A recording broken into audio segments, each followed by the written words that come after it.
pertama bulan Januari Maret tahun 2025. Adapun data ini memang agak terlambat sedikit, tapi seperti biasa kita coba memaksimalkan informasi ini untuk bisa kita sampaikan ke masyarakat luas, tentunya untuk melihat paparan kinerja asuransi umum dan reasuransi untuk triwulan pertama. Yang pertama itu. Yang kedua, mungkin teman-teman wartawan sudah tahu adanya SE baru terhadap asuransi kesehatan, dan hari ini pun kami akan melakukan satu press release sikap kita seperti apa, tentunya nanti akan disampaikan oleh Ketua Bidang 2 Pak Wayan yang membidangi asuransi kesehatan dan kendaraan bermotor. Untuk mempersingkat waktu, karena ini hari Jumat ya, saya yakin Bapak Ibu yang beragama Muslim, khususnya Bapak-Bapak akan menjalankan ibadah sholat Jumat, jadi kita selesaikan dulu paparan kinerja asuransi umum dan reasuransi yang akan disampaikan oleh Bu Trina sebagai Ketua Bidang Statistik dari AUI. Waktu dan tempat saya persilakan.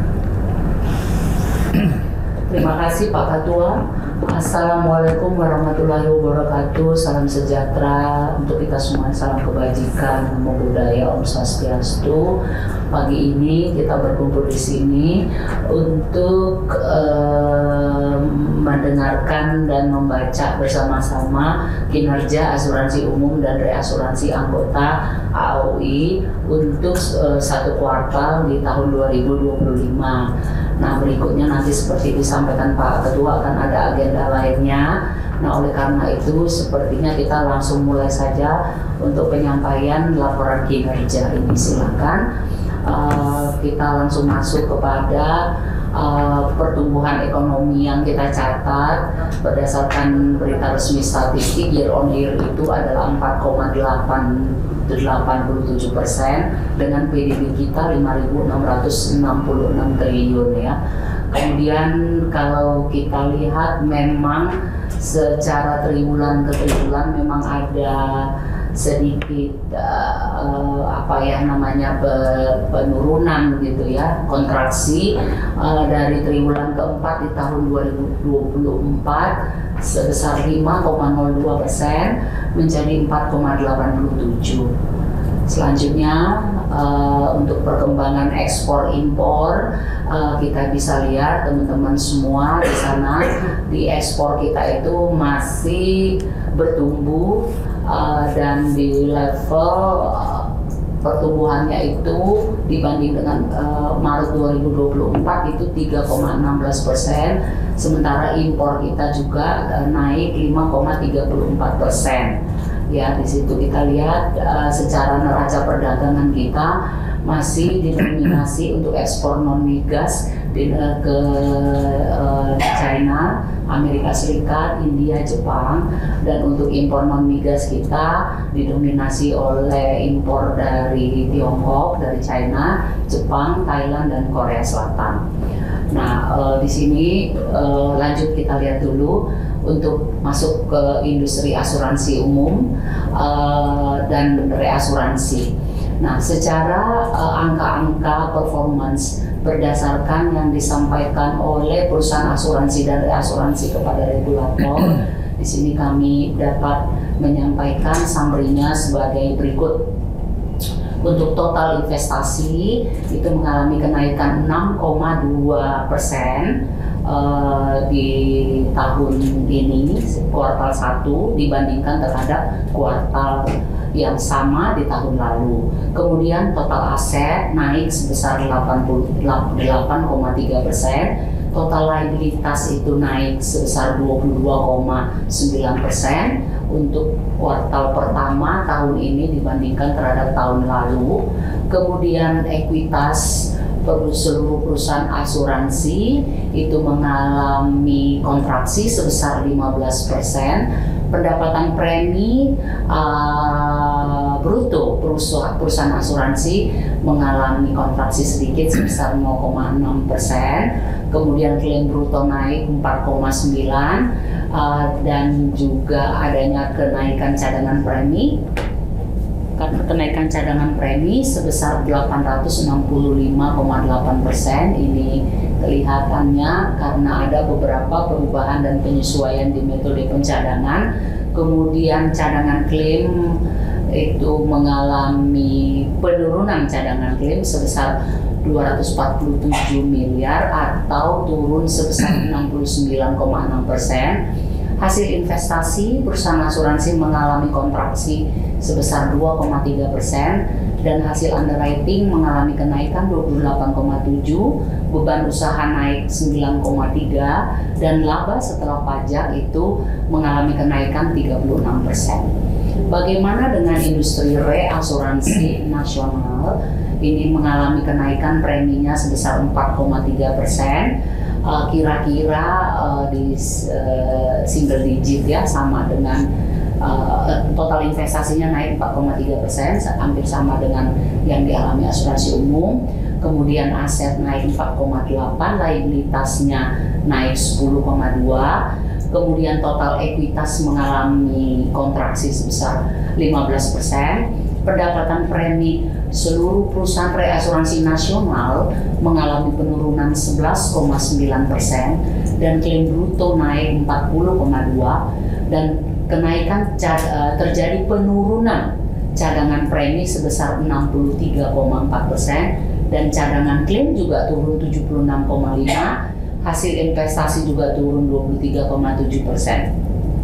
Untuk hasil underwriting itu mengalami kenaikan sebesar 362 miliar atau naik 352,7%. Kemudian beban usaha naik 14,4% dan laba setelah pajak mengalami kenaikan 49%. Dan karena profil seperti ini, kami juga coba memperlihatkan rasio-rasio keuangan perusahaan asuransi. Silakan untuk next slide selanjutnya.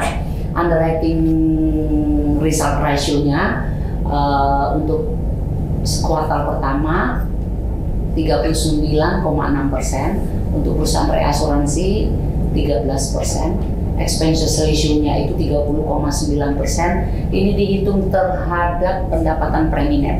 Jadi kalau kita hitung terhadap pendapatan premi gross, ini angkanya lebih kecil. Reasuransi naik 8,2% terhadap premi bersih. Kemudian loss ratio-nya 65% terhadap premi bersih di tahun 2024, dan di triwulan 1 2025 itu loss ratio-nya 58,5%. Kemudian untuk reasuransi loss ratio-nya adalah 86,4%. Ini tinggi ya, masih belum beranjak dari di atas 85% dari tahun lalu untuk satu kuartal. Combined ratio-nya 89,4% di kuartal 1 untuk perusahaan asuransi umum, dan untuk reasuransi 94,6%. Bagaimana dengan ROI-nya, return on investment? Baik perusahaan asuransi umum dan reasuransi masing-masing membukukan rasionya 1,4 dan 1%. Dan untuk return on equity, pengembalian terhadap modal, levelnya untuk satu kuartal perusahaan asuransi umum 4,6% dan reasuransi adalah 6%. Lanjut. Instrumen investasi asuransi umum dan reasuransi, kita langsung aja melihat secara porsi, masih didominasi oleh lower risk instrumen, yaitu di SBN, surat berharga negara, kemudian di deposito. Itu in total untuk porsinya perusahaan asuransi umum 58%, kemudian untuk reasuransi 72%. Jadi memang ada di instrumen-instrumen yang lebih liquid ya. Kemudian di reksadana perusahaan asuransi umum itu ada di 17% dan reasuransi di 10%, serta instrumen investasi lainnya yang terdiri dari investasi lain, obligasi korporasi dan saham. Ini untuk perusahaan asuransi umum itu porsinya adalah 25% dan sementara di reasuransi porsinya adalah 17% in total. Next. Nah, secara kinerja per lini bisnis kita lihat secara total ini memang premi dicatat perusahaan asuransi umum ini hampir mungkin boleh dibilang hanya mengalami kenaikan sedikit ya, 79 miliar dari 30 triliun 449 miliar menjadi 30 triliun 528 miliar atau naik hanya 79%. In percentage dia naik 0,3% karena memang kita lihat ada beberapa lini bisnis penyangga antara lain properti, kemudian kendaraan bermotor, kemudian asuransi kredit itu relatif tidak naik atau malah untuk dua bisnis utama asuransi kendaraan bermotor dan asuransi harta benda itu mengalami kontraksi. Nah, yang naik adalah secara persentase, namun secara jumlah memang masih cukup jauh di bawah, itu adalah personal accident. Untuk health insurance juga kita lihat teman-teman di sini naiknya 9,8% saja. Untuk klaim dibayar, itu kita bisa lihat pertumbuhan klaim dibayar terbesar terjadi di asuransi personal accident sebesar 61,9%. Atau naik sebesar 91 miliar. Kemudian ada liability juga naiknya cukup besar 101%, walaupun secara angka naiknya tidak begitu besar. Kemudian untuk properti juga pertumbuhan klaim dibayarnya cukup besar ya dibandingkan dengan posisi kontraksinya selama satu kuartal, naik sebesar 486 miliar atau sebesar 33%. Jadi in total kenaikan klaim dibayar untuk seluruh industri adalah sebesar 4,8% menjadi 10,979 triliun rupiah. Next. Nah, secara persentase loss ratio kita teman-teman bisa lihat di sini credit insurance masih cukup alert ya. Loss ratio, loss P saja di luar dari biaya akuisisi itu sudah mencapai 90,3%.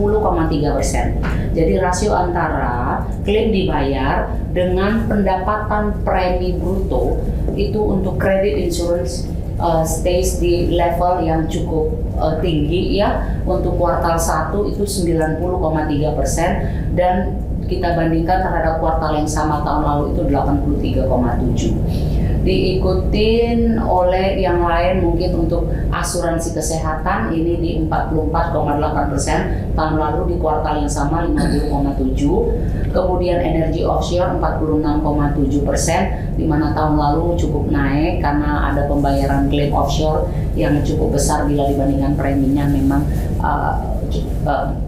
nggak terlalu besar ya, tidak terlalu besar. Kemudian untuk motor itu 34,8%. Loss pay ratio-nya, dan untuk asuransi harta benda adalah 25,1% loss pay ratio. Next. Pangsa pasarnya teman-teman kita bisa lihat di sini kalau kita sempat membandingkan terhadap tahun lalu ya memang ini sekarang jadi seperti agak menguat gitu ya. Di asuransi kesehatan, di asuransi umum ini porsinya kita lihat 12,4% naik terus ya, naik terus. Kemudian asuransi kredit di asuransi umum stabil di 13%. Kemudian asuransi kendaraan bermotor mengalami penurunan pangsa pasar sebesar 1% dibandingkan dengan periode yang sama di tahun lalu menjadi 17,2%, dan asuransi properti juga mengalami penurunan sebesar hampir sebesar 4,2%, di mana tahun lalu itu 29,8% pangsa pasarnya, untuk periode yang sama tahun ini menjadi 25,6%. Teman-teman kita bisa lihat di sini untuk asuransi engineering itu naik sebesar 2,2%, namun porsinya di 5,7%, diikutin oleh asuransi marine cargo, liability, miscellaneous masing-masing memegang porsi 5%-an. Yang lain-lain masih cukup kecil. Nextnya, kontribusi klaim dibayar agak berbeda dari tadi. Kita lihat secara proporsi ya.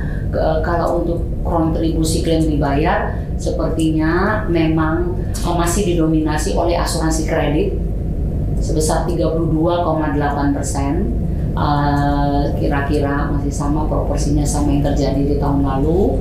Kemudian diikuti oleh porsi klaim yang dibayar untuk lini bisnis asuransi harta benda atau properti, dan kemudian kendaraan bermotor serta asuransi kesehatan. Jadi ada 4 lini bisnis yang mengkontribusi besarnya klaim dibayar atas seluruh lini usaha di asuransi umum, yakni asuransi kredit, asuransi harta benda, asuransi kendaraan bermotor, dan asuransi kesehatan. Next. Berdasarkan jalur distribusi, teman-teman, seperti kita ketahui bahwa kita menyiapkan jalur distribusi ini berdasarkan apa yang format yang lama, dan baru-baru ini kita menerima juga format baru dan sudah kita mintakan kepada teman-teman di perusahaan asuransi. Tentunya dapat kita lihat di sini premi dari pialang asuransi itu masih mendapatkan porsi terbesar 37,7%, diikutin oleh klaimnya juga inline ya 32,7%. Kemudian dari direct marketing itu 25,8%, klaimnya juga di kisaran 29,8%. Agency secara premi itu mengkontribusi 8,2 dan klaimnya mengkontribusi lebih besar 11,2, jadi profilnya sama-sama direct marketing. Bangka itu stabil ya di 4,4% kontribusinya baik premi dan klaim. Kemudian DUSB pembiayaan itu 13%-an sama. Telemarketing itu preminya 3,4 dan klaimnya itu 1,6. Kemudian digital, pemasaran digital 1,7 dan 1,1%. Nah, untuk DUSB lainnya selain pembiayaan itu di 5%. Next. Kinerja reasuransi itu sepertinya mengikuti kinerja perusahaan asuransi umum, namun kita lihat kontraksinya lebih besar, di mana terjadi overall lini bisnis itu penurunan sebesar 13,8%, di mana tahun lalu itu membukukan di kuartal yang sama 7,482 triliun dan premi dicatat reasuransi itu untuk kuartal 1 tahun ini adalah 6,45 triliun yang dikontribusi oleh penurunan cukup dalam di perolehan premi asuransi kesehatan, walaupun yang direasuransikan memang mungkin ini teman-teman tidak cukup besar ya. Kemudian asuransi harta benda itu turun 43,5%, dari 4,4 triliun jadi 2,49. Kemudian asuransi kendaraan bermotor itu turun 17,1%, dan yang naik adalah perolehan premi di asuransi kredit ya, melonjak 55,5% menjadi 1,29 triliun atau naik 461. Untuk klaim dibayar itu malah naik overall 43,7%, yang tahun lalu periode yang sama itu 1,8. Klaim dibayar tahun ini adalah 2,6 triliun, yang terjadi kenaikannya cukup besar. Untuk klaim dibayar asuransi kredit sebesar 643 miliar atau naik 513%, dan asuransi penjaminan naik 574,8%, serta asuransi kesehatan secara persentase naik, tapi dia di sini secara angka itu hanya 1 triliun ya. Kemudian di sini 1 miliar. Kemudian ada kenaikan yang terjadi di asuransi properti, malah turun asuransi properti sebesar 71 miliar rupiah. Nah, ini teman-teman memang apa yang terjadi di perusahaan asuransi dengan reasuransi sepertinya ada sedikit perbedaan ya, karena memang ada time lag ya untuk pelaporan ke reasuransinya. Itu yang bisa kami sampaikan. Nextnya sudah mungkin kami kembalikan kepada Ketua AWI. Terima kasih Pak.